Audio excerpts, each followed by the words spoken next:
Bueno, el tema de hoy que tenemos es la interacción de las radiaciones ionizantes con el medio biológico. Esto va a estar repartido en varias partes y tendremos la primera parte de este tema. Pues básicamente lo que trataremos al final pues es comprender un poquito las interacciones de la radiación a nivel molecular y celular y ver qué lesiones pueden ocurrir a nivel celular. Obviamente no vamos a tratar esto a profundidad, pero sí para que nos quede una idea aproximada de qué le ocurre a nuestro organismo, a nuestras células cuando ha ocurrido un evento radiológico. Y este evento radiológico, pues, lo podemos comprender mejor, los efectos, si lo estudiamos desde el punto de vista micro, por decirlo así. Recordemos que la radiación ionizante en sus interacciones pues puede comportarse muy similar a como se comportaría una partida de billar. Imaginémonos que estos son las bolas las bolas de la mesa de billar, estas que tenemos aquí. Y vamos a tener una bola blanca, ¿cierto? Una bola blanca con la que vamos a disparar a ellas. ¿Qué es lo que ocurre? Cuando la bola llega y golpea a las otras, pues van a ocurrir una serie de interacciones allí que nosotros vamos a revisar poco a poco, así a grandes rasgos, más o menos, para hacer una idea de lo que está pasando. Entonces, golpeamos la bola blanca y esa bola comienza a moverse, llega a una primera interacción, que es el choque de esa bola, bueno, esta partícula. Vamos a comparar esta partícula con una partícula radiactiva o radiológica. Esta partícula va a interactuar con la primera bola que se encuentra, o sea, con la primera partícula que tenemos allí. Ahí hay una primera interacción. En esa primera interacción hay entrega de energía o puede haber ionización si lo queremos comparar de alguna otra manera. Pero ¿qué es lo que ocurriría con las bolas de billar? Pues la primera interacción ocurriría entre ellas de tal manera que esta bola, la primerita del triángulo, golpearía a las siguientes. ¿Cierto? Golpearía a estas y transmitiéndoles energía. Pero estas a su vez, van a interactuar con las siguientes, también transmitiéndole energía a cada una de ellas. Y así el proceso se replicará con todas ellas. Pero a la vez de que estas interactúan con las de las líneas subsiguientes, también pueden haber interacciones entre ellas, porque al golpearla eso es completamente aleatorio, no vamos a saber con exactitud hacia dónde se van a mover. Puede ocurrir que hayan interacciones entre una bola y otra. Y así sucesivamente, entre esa y esa también. Y todas se pueden combinar. Empezar a ver una serie de eventos de transmisión de energía en diferentes direcciones con todas ellas. Hasta que finalmente, como resultado que tenemos, pues algo completamente aleatorio, donde todas las bolas se dispersan en la mesa de estar.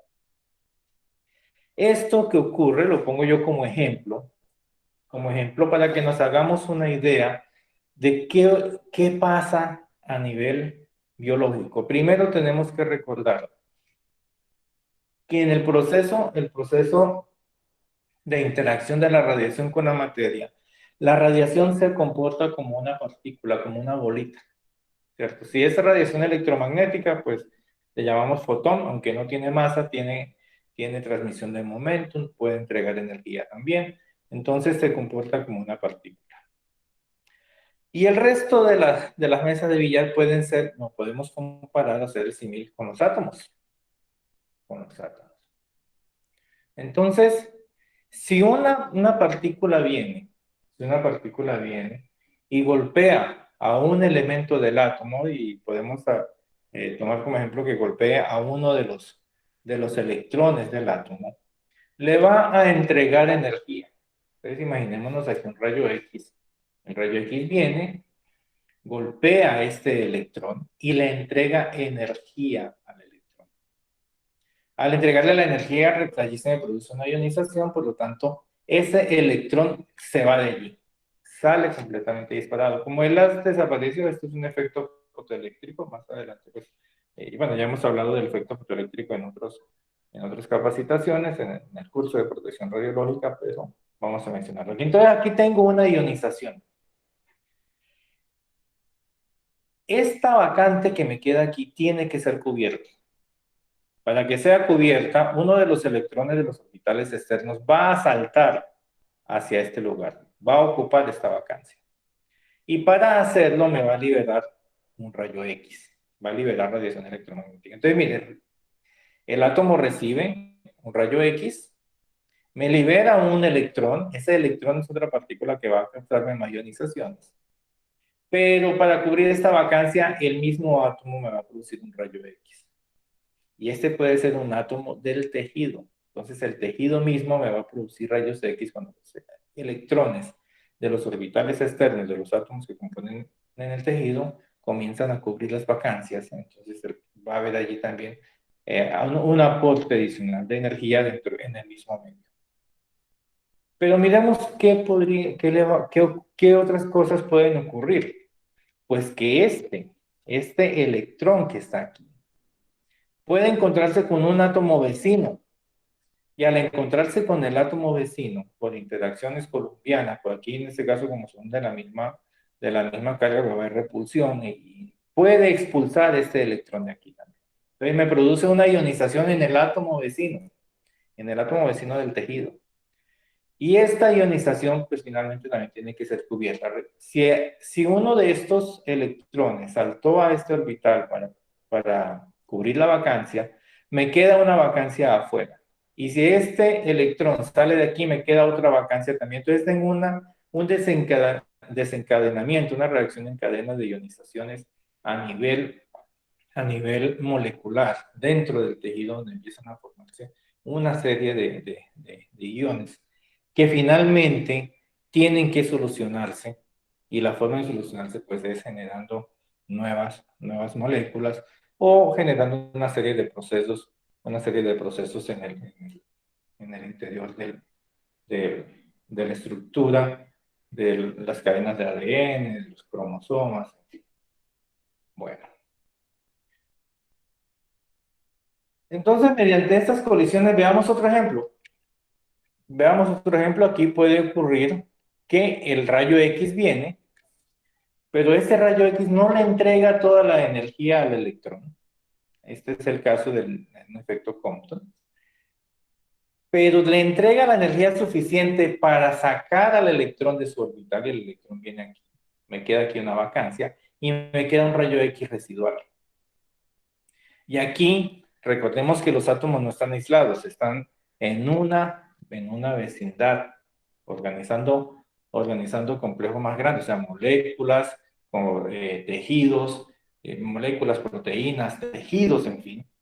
Y entre sí, entonces es una vecindad muy grande, así que se pueden encontrar con otro átomo y otros átomos, miren lo que ocurre.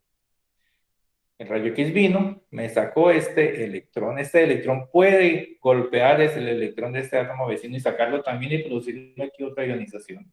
Y me quedó un rayo X residual que podría interactuar con otro electrón de otro átomo vecino y producirme también ionización. Entonces, como vemos, por cualquiera de los dos fenómenos que hemos escuchado siempre, tanto fotoeléctrico como Compton, siempre se me van a producir no solamente una ionización, sino que eso genera una reacción en cadena, si lo queremos llamar de esa manera, pues me genera una reacción en cascada de múltiples interacciones entre los átomos de la vecindad, mientras exista la entrega de energía.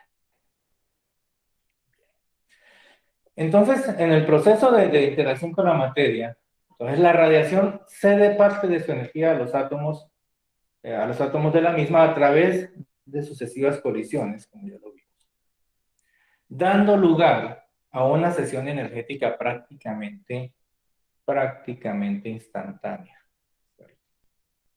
Miremos primero, las colisiones son de carácter aleatorio porque las colisiones vemos que no hay una dirección favorecida o no hay una forma de direccionar el fotón o la partícula radiactiva, sino que simplemente atraviesa el tejido y empieza a colisionar con todo lo que encuentra. Por lo tanto, hay unas colisiones de carácter aleatorio y me genera otro tipo de colisiones con los átomos vecinos, generando una gran aleatoriedad allí. Como no hay selectividad, hay una gran aleatoriedad y esa aleatoriedad que tenemos, pues genera que no exista la selección de ningún componente celular específico. Puede interactuar con átomos de moléculas, puede interactuar con moléculas ya propiamente dichas, puede interactuar, por ejemplo, con moléculas de agua, con macromoléculas, ¿cierto? No hay una selección de ningún componente específico. Y esas interacciones ocurren de manera casi que instantánea. Se necesita nada más 10 a la menos 17 segundos para que eso ocurra. En este periodo de tiempo tan corto, es que la radiación entrega la energía al tejido. En este periodo tan corto se producen toda esa serie de eventos. Entonces, esta aleatoriedad conlleva que cuando la colisión se produce con un ser vivo, la energía depositada puede producir una lesión en cualquier lugar del organismo o de la célula. Entonces, el organismo desde que recibe la primera colisión, desde ese momento, tengamos en cuenta que empiezan a aparecer o empiezan a activarse los mecanismos de reparación, de tal manera que la célula o el organismo trata de curarlo, trata de compensar esa lesión. Entonces, mientras ocurre esa compensación de la lesión, esa reparación de la lesión, entonces va a haber un periodo de latencia en el que al final de este periodo se determinará o se verá si la célula o si la lesión fue completamente reparada o si empezó a aparecer algún daño o si generó algún efecto.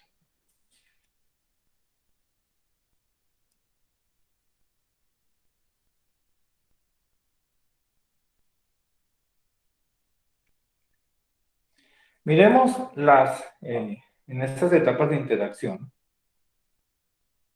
Primero tenemos una etapa física, ¿cierto? Entonces, ocurre el evento radiológico, esa va a ser para nosotros la etapa física. En esa etapa física, pues vamos a tener algunas características que vamos a mencionar aquí en este momento. Entonces, ¿qué ocurre primero? Pues ocurre excitación y también ionizaciones. Ocurren excitación, ionizaciones por la entrega de energía, por la interacción entre la radiación y los electrones de los átomos y de las moléculas. Bien, entonces, cuando hablamos de excitación, estamos hablando de que un átomo pues, recibe un aporte energético y los electrones dan un salto o pasan de una capa interna a una capa más externa. Y cuando eso ocurre, pues me produce también liberación de rayos X dentro del átomo. Y hablamos de ionización cuando recibe el aporte energético y entonces se produce una separación completa del electrón con respecto a su átomo. Ahora, esas interacciones dependen mucho de la naturaleza, de la radiación, de la partícula radiactiva y de la energía que contengan. Por ejemplo, uno de los efectos es el efecto fotoeléctrico. Este efecto ocurre para energías muy bajas, energías del orden de los 0.01 megaelectrovoltios. Y aquí en este efecto, pues el fotón entrega toda la energía que posee al electrón con el que interactúa. De esta manera el electrón pues absorbe la energía y sale. Generalmente el efecto fotoeléctrico ocurre cuando la interacción es con electrones que están en orbitales muy cercanos al núcleo, que puede absorber toda la energía, pero es la suficiente para romper la ligadura de ese electrón al átomo en el que está contenido. Si aumentamos un poco la energía, entonces tenemos el efecto Compton. El efecto Compton ya se produce con energía de 0.1 megaelectronvoltios. En este caso, el fotón al interactuar entrega parte de la energía, no entrega toda su energía, pero la energía que entrega es suficiente para que pueda sacar el electrón que se encuentra allí. El rayo X o el fotón, perdón, el fotón continúa una trayectoria, es desviado, pero continúa su trayectoria con determinado ángulo, y el electrón sale también con un ángulo también de dispersión.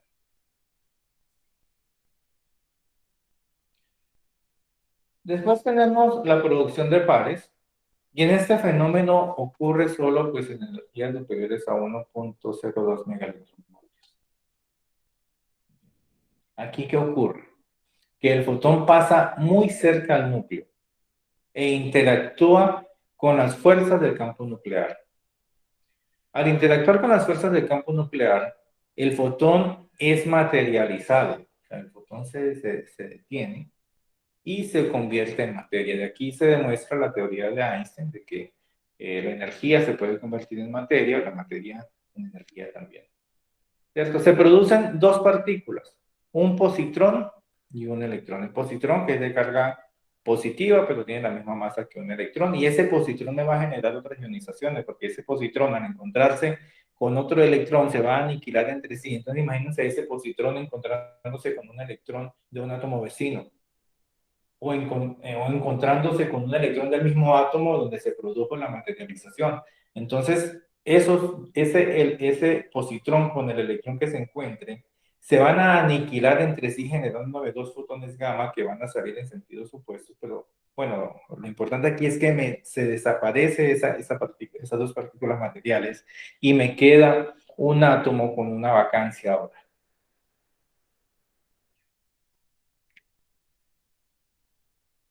Miremos en esta animación, cómo se producirían estos efectos. Vamos a quitar el puntero láser para poder hacer esto. Entonces aquí vamos a ver estas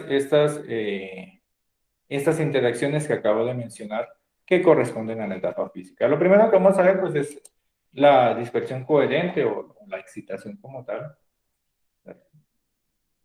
Después veremos un efecto Compton. Vemos que hay entrega de la energía, pero no es entrega total. Y tengo las partículas, tanto el fotón como el electrón, que se dispersan con un determinado ángulo. En el efecto fotoeléctrico se absorbe completamente el fotón y no me queda nada. Y aquí tengo materialización o producción de pares. Tengo otra interacción pues, ya con campos de fotones muy energéticos que puede producir una fotodesintegración cuando interactúa con el núcleo del átomo directamente y entonces hace que todo el átomo se desarme entre sí. No es un desarme abrupto, no es algo brusco, pero sí es algo que ocurre.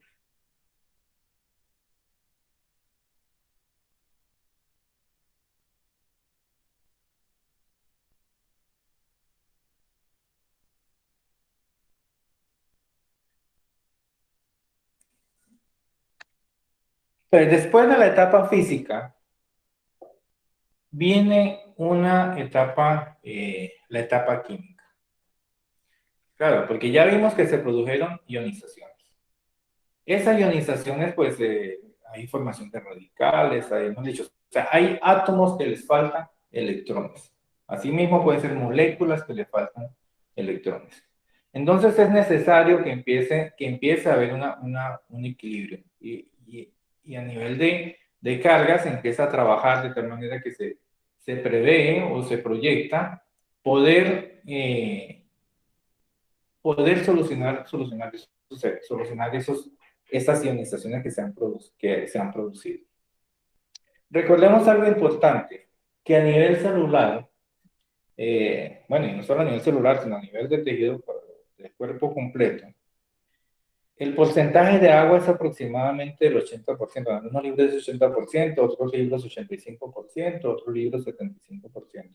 Dependiendo del texto, encontramos que somos entre 75 y 85% agua. Pues haciendo un promedio podemos decir que somos 80% agua. Y a nivel celular ocurre lo mismo. También la célula es 80% agua. Y un 20% pues compuesto por macromoléculas, ¿cierto? Eh, bueno, con las cuales va a interactuar la radiación. Tenemos dos posibilidades, o dos formas, hay dos formas de interacción, o dos acciones que se van a manifestar allí. Uno es que va a haber una acción directa y una acción indirecta. Cuando hablamos de una acción directa, estamos hablando nosotros de que se produce una ionización y el electrón que se libera puede atacar directamente a alguna de las moléculas esenciales de la cadena de ADN, ¿cierto? Entonces aquí se produce una ionización, aquí hay una afectación por ionización. Y esto es característico de las partículas cargadas, porque las partículas cargadas pueden bombardear directamente las macromoléculas e incluso el ADN, y puede originarme allí ionizaciones. Y tenemos la otra posibilidad es la acción indirecta, que se produce esencialmente por radiólisis del agua. Sí, señores, se produce la ionización en una molécula de agua. Esa molécula de agua se disocia en diferentes componentes, y esos componentes finalmente pueden atacarme una molécula esencial, los componentes esenciales de las cadenas de ADN o de las macromoléculas, generando así el efecto. Aquí podemos diferenciar esas formas de actuar, esas formas de interacción en la etapa química. En la acción directa, pues no hay mucho que decir, pero en la indirecta, cuando es producida por radiólisis del agua, podemos decir lo siguiente. Tengo mi molécula de agua, esa molécula de agua se rompe por la presencia de la radiación, generándome unos radicales oxidrilos, unos radicales hidróneos, ¿cierto? Y esos van a generarme una serie de interacciones que finalmente terminan produciendo un componente que no está dentro de la célula. Miremos cuáles son ellos. Entonces, ¿qué posibilidades tengo? Radicales OH que se agrupan entre sí y me producen peróxido de hidrógeno. El peróxido de hidrógeno no es un componente celular, no está presente dentro de la célula.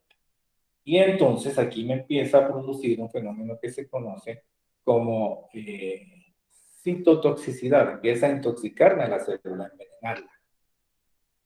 Es un grade de dosis puede generarme 10 a las 5 ionizaciones. Y esas 10 a las 5 ionizaciones quiere decir que tengo 100.000 posibilidades de generar nuevas moléculas. O sea que de 100.000 moléculas de agua se me van a convertir finalmente en 100.000 moléculas de peróxido de hidrógeno. Es una posibilidad que eso ocurra.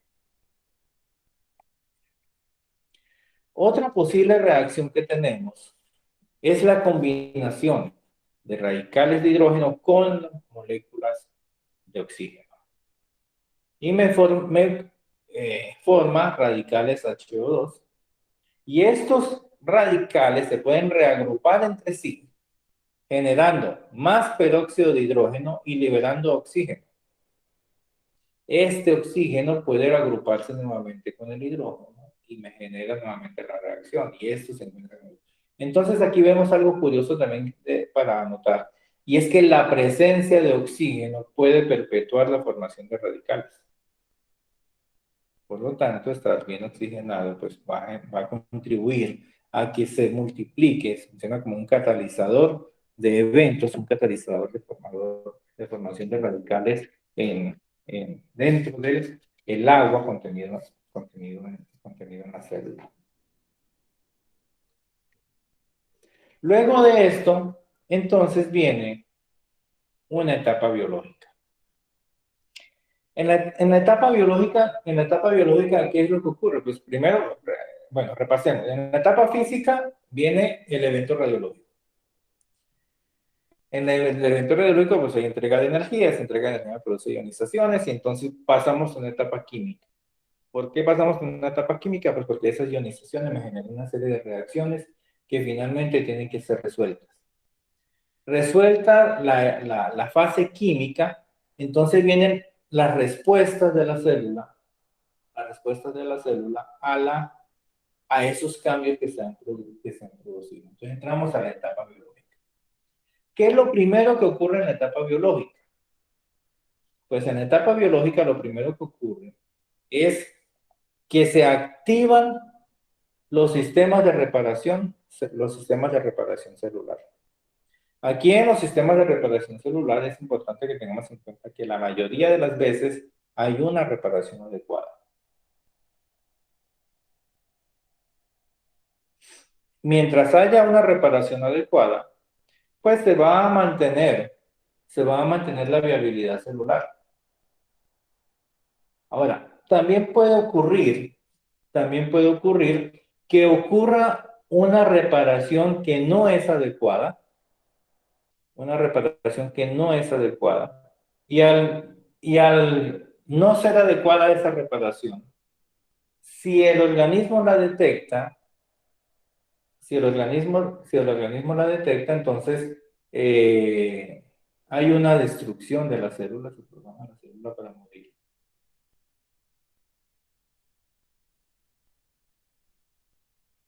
Se programa la célula para morir y mediante procesos de apoptosis. Pero si no se detecta esa alteración y esa reparación que es inadecuada, entonces se puede perpetuar la mala información genética en las células siguientes. Entonces tenemos que se activan los mecanismos de reparación celular. Aquí siempre hay un chequeo interno a nivel celular, teniendo en cuenta las, eh, las teorías que hay sobre la memoria genética, memoria celular. Entonces se está chequeando constantemente que las células se mantengan eh, eh, en condiciones óptimas de funcionalidad y de viabilidad. Allí, activados los mecanismos de reparación, se restauran todos aquellos daños que hubiesen podido ocurrir por el evento radiológico y entonces se verifica la viabilidad celular. Cuando hablamos de viabilidad celular, estamos viendo de si es posible dejar esa célula allí. Como lo dije hace poco, cuando hablamos de viabilidad celular, entonces hablamos de si hay recuperación, y si hay una recuperación adecuada, pues estamos hablando de que la célula es netamente viable, es una cepa viable, una cepa que está buena y va a continuar sus funciones. Si la reparación es inadecuada, si no hay una reparación adecuada, exactamente se restauran los componentes celulares, entonces tengo algo que se denomina mutación. No toda mutación ha de preocuparnos. Hay mutaciones que no se manifiestan. Hay mutaciones que pueden ocurrir al interior de las proteínas, de moléculas que están dentro de las proteínas y que no tienen ninguna relación con las terminales o con los átomos externos de la proteína, que va finalmente a interactuar con las moléculas vecinas para poder transmitir información y poder mantener las funciones. Entonces, cuando eso ocurre, la mutación es completamente imperceptible y es una mutación que básicamente no va a causar ningún tipo de manifestación clínica importante, no se va a manifestar, no va a tener.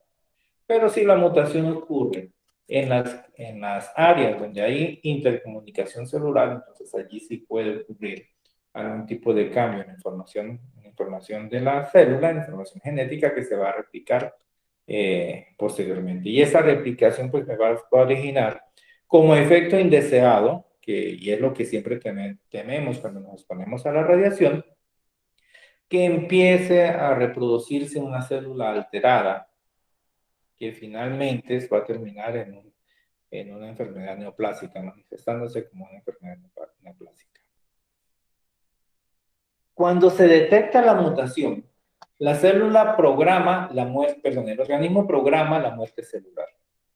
Esa muerte celular, generalmente, cuando es programada, estamos hablando de apoptosis. Entonces la célula se deshidrata, es deshidratada completamente.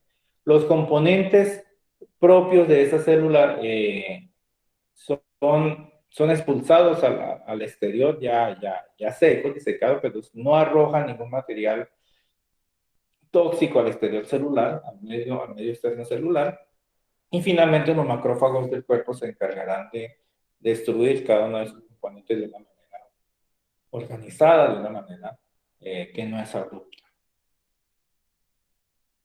Diferente es cuando el daño ocurre a gran escala y cuando se dañan una gran cantidad de células, múltiples células, ya básicamente componentes de grandes áreas del tejido, entonces allí se produce una muerte, pero se conoce como radionecrosis. Y allí sí, hay expulsión, las células empiezan a explotar prácticamente, se inflaman, explotan, arrojan material tóxico al medio externo, se origina, eh, eh, sí, se origina una serie de heridas en el tejido y que va a manifestarse con inflamación, con fiebre, bueno, con daño en el tejido como tal. A eso le llamamos radionecrosis. Bien. Entonces, esto me va a generar lesiones en el ADN. Vamos a mirar ahora, pues, qué lesiones se pueden producir en el ADN. Pues, si yo causo rompimiento, daños a nivel celular, lo que más preocupa es las lesiones en el ADN, porque las lesiones en el ADN son las que pueden manifestar algún tipo de efecto completamente indeseado. Recordemos cómo está conformado el ADN, ¿cierto? El ADN está conformado por nucleótidos y cada nucleótido está conformado por un azúcar, o sea, por una desoxirribosa ligada a una base. Y tenemos también un grupo fosfato que está ligado a un azúcar.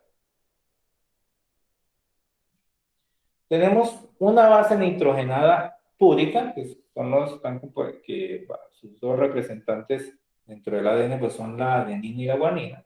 Y tenemos una base nitrogenada pirimídica, que son la citosina y la timina. Y bueno, ya aquí empezamos a recordar, ¿cierto? El ADN está citosina, guanina, perdón, adenina, citosina, guanina, timina. Entonces esas combinaciones entre ellas es lo que me conforma la cadena de ADN.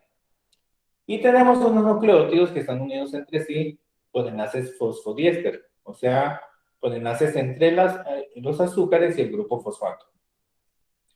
Todos conocemos, pues, o estamos relacionados básicamente con el modelo de ADN de la doble hélice, que es el modelo de Watson y Crick. Ese modelo, pues, me dices que tenemos una configuración de doble hélice unida por una serie de puentes de hidrógenos, en fin. Bueno, pero ¿qué lesiones se nos pueden presentar? Tenemos rupturas de cadenas. Y esas rupturas de cadenas pueden manifestarse como rupturas simples o como rupturas dobles. ¿Qué es una ruptura simple? Una ruptura simple es cuando se rompe solamente una de las cadenas de ADN. ¿Por qué se rompe? Pues porque llegó aquí un depósito de energía aquí, ya haya sido por acción directa o indirecta del rompimiento de la cadena de ADN. Este rompimiento de la cadena de ADN permite después pues, la presencia o entrada de moléculas de agua y entonces allí hay una separación de las cadenas de agua, perdón, de las cadenas de ADN, generándome pues efectos no nada deseados para ninguno de nosotros.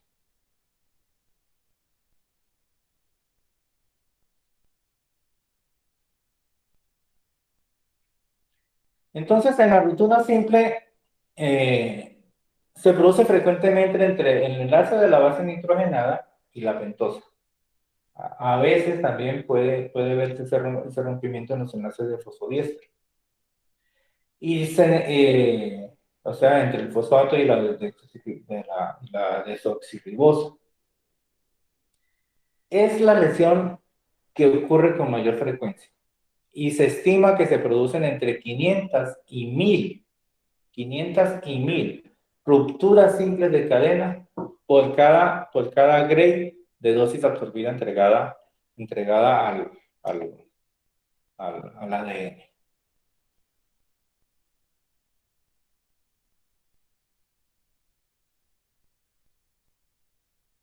A la ruptura simple de cadena también le llamamos lesión subletal. ¿Por qué le llamamos lesión subletal? Porque generalmente implica daños que pueden ser reparables. No implica directamente la muerte celular. Las células, perdón, los mecanismos de reparación pueden reparar esto completamente. Pero ojo que aquí debemos tener en cuenta que si siempre va a haber lesiones, va siempre a haber lesiones en la ruptura de la cadena, siempre va a haber ruptura de cadena, entonces vamos a tener un efecto acumulativo que puede hacer que con el tiempo pues se agoten los mecanismos de reparación y ya sea completamente inviable seguir reparando. O sea, es cierto que actúan los mecanismos de reparación, pero no va a ser permanentemente.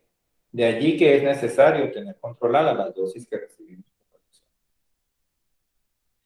La ruptura de doble cadena se produce como consecuencia de la ruptura de la doble hélice de cadena del ADN. Es poco usual, es poco usual. Y esto ocurre cuando las interacciones se dan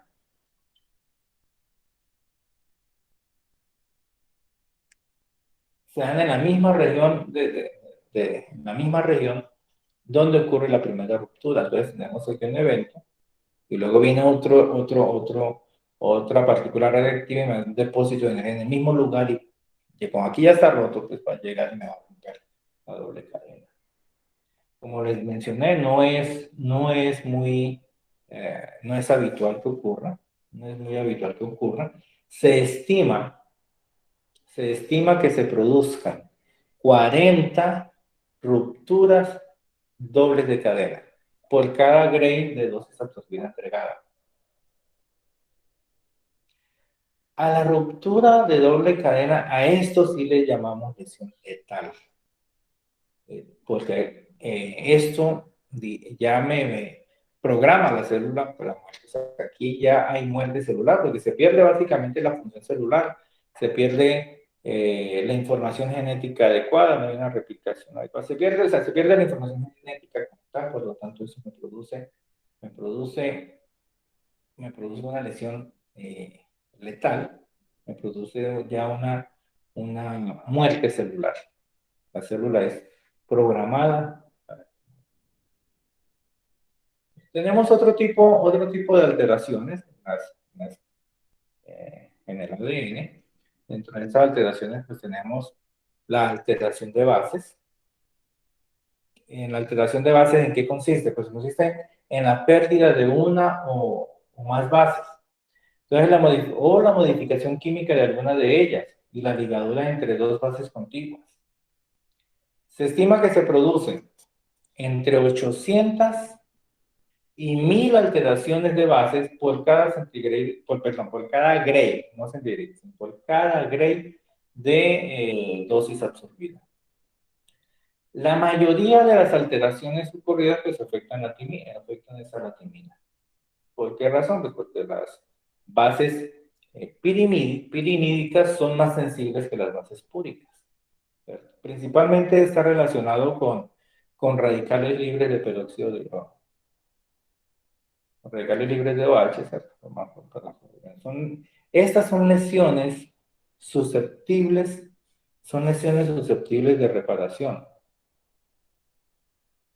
Por lo tanto, no es muy, no es de alarmante mucho con respecto a esto. Tenemos también destrucción de azúcares. Entonces, los azúcares son oxidados, se oxidan. Luego, pues a vez del rompimiento o la ionización, pues me permite que haya una reparación de esa ionización. Entonces se me agrupan con átomos de oxígeno, me agrupan con el oxígeno, entonces me produce una oxidación del azúcar. Y al oxidarse, entonces luego viene una hidrolización, liberando la base que la acompaña. Esto me genera, pues, rupturas en los enlaces fosfodiéster. Y esas alteraciones son poco conocidas. Realmente no hay mucho en la literatura sobre ellos y se producen con muy poca frecuencia, lo que estima o lo que dice la literatura que se encuentra en el camino. Tenemos otro tipo de lesiones, que es la formación de puentes y dímeros. Esa formación de puentes pueden ser de intracadena, o sea, en la misma cadena de ADN se empiezan a formar puentes en esa cadena. Intercadena, o sea, una cadena de ADN con otra cadena de ADN. O puede originar puentes de moléculas de ADN con proteínas que estén cerca. Y los dímeros, ellos se forman siempre por la unión de bases adyacentes que se encuentran dentro de la misma cadena, pues mediante enlaces covalentes y generando a veces ciclos mutanos. La formación de dímeros sí puede tener graves consecuencias para la célula, pues cuando esto ocurre, impide la replicación del ADN. Los más frecuentes son los dímeros que se producen en la timina y también son más frecuentes y los más estables se mantienen allí. Y otra posibilidad de daño pues son los daños múltiples localizados. Entonces, como vimos al comienzo, pues se produce una interacción, se produce una liberación de un electrón, ese electrón va a interactuar con todos los demás átomos que se encuentran, entonces genera, si pensamos en esa escala, en esa magnitud de escala de eventos, entonces vamos a tener una gran combinación de muchas lesiones, muchos racimos de ionizaciones que necesitan múltiples lesiones a nivel celular y a nivel del ADN, que va a ser muy difícil de reparar, y eso pues induce una muerte celular radioinducida. Bueno, es redundante, conduce a una muerte celular radioinducida. Esto con respecto a las lesiones en el ADN. Ahora, si se daña el ADN, si tengo lesiones en el ADN, pues tengo también eh, lesiones a nivel de los cromosomas. Recuerden siempre, no quiero que nos quedemos únicamente con que hay lesiones. Es importante recordar que existen los mecanismos de reparación y que los mecanismos de reparación van a interactuar, van a tratar de reparar ese daño. Entonces, de hecho, al interior de la célula, pues existen proteínas moleculares de reparación que pueden reconstruir la estructura original del ADN y producir, pues, así las reparaciones adecuadas. Lo que siempre tememos es, pues, las reparaciones que no son adecuadas, esas reparaciones de esos riesgos potenciales que son a los que estamos expuestos, y es lo que generalmente nos preocupa. Yendo finalmente a los daños en los cromosomas, o a los efectos que producen los cromosomas, pues nosotros podemos decir,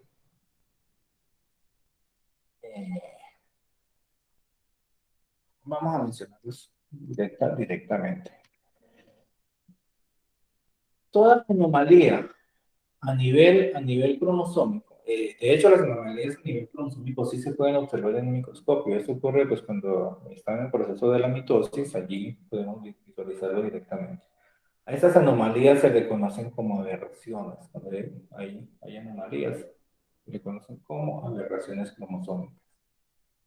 Y esas aberraciones cromosómicas, pues las más frecuentes son las que vamos a mostrar.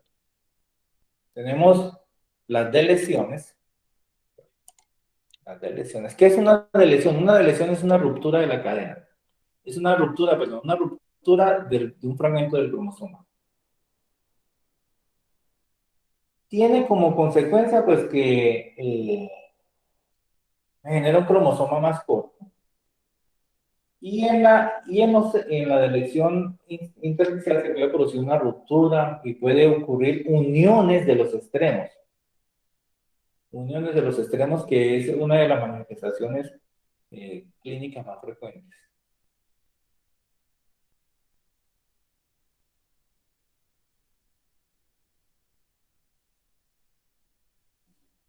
Tenemos, por ejemplo, la formación de anillos. Los anillos también son de lesiones, pero los extremos del cromosoma que se unen con uno de los extremos rotos, entonces provocan esas alteraciones bastante raras o terminales que vemos aquí. Se unen los dos extremos, este extremo puede unirse con este. Tenemos eh, aberraciones dicéntricos o de lesiones dicéntricas, que son cuando un cromosoma con dos centrómeros, un cromosoma con dos centrómeros se pueden fusionar, se pueden fusionar. Entonces tengo una configuración diferente de ADN porque tenemos fusiones de fragmentos de una área de la cadena con otra área de la cadena. Y tengo las tres locaciones que son rupturas de los cromosomas diferentes, ruptura de cromosomas diferentes que intercambian fragmentos cromosómicos. Entonces, tengo una translocación, un fragmento de cromosoma unido a otro fragmento de cromosoma de otra área. Entonces, todas estas manifestaciones, todos estos fenómenos me producen finalmente lesiones a nivel celular. Porque recuerden que todo lo que pase al interior de la célula y generalmente lo que ocurra en el ADN, pues me va a producir daño en la célula como tal.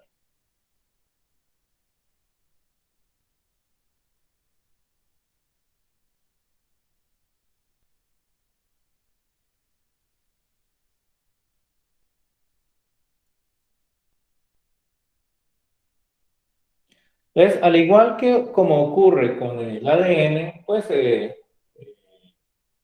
las lesiones a nivel celular son similares. Esto produce también muerte celular, produce, eh, hay, hay unos fenómenos que se generan al azar, que no son selectivos, y entonces podemos decir, sin lugar a dudas, que prácticamente los efectos las lesiones que se producen son del orden probabilístico. Son del orden probabilístico.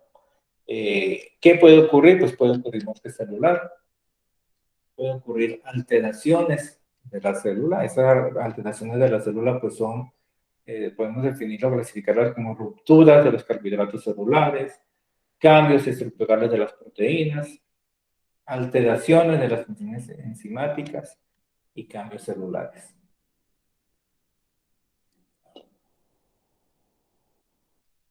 Entonces, básicamente esto es lo que puede ocurrir después de un evento celular. Pues los efectos empiezan a aparecer así. Esta es la primera parte que tenemos para la capacitación en el día de hoy. Dentro de un mes, pues nos veremos con la continuación de los otros efectos que se pueden producir por interacción de la radiación con el tejido. En las próximas lecciones, pues, entonces miraremos las lesiones a nivel ya más específico, ya a nivel más macro, y con un poquito de más de detalles. Bueno, no olviden presentar el examen a los grupos, pues vamos a enviar el link para el examen para que se puedan certificar. Muchas gracias.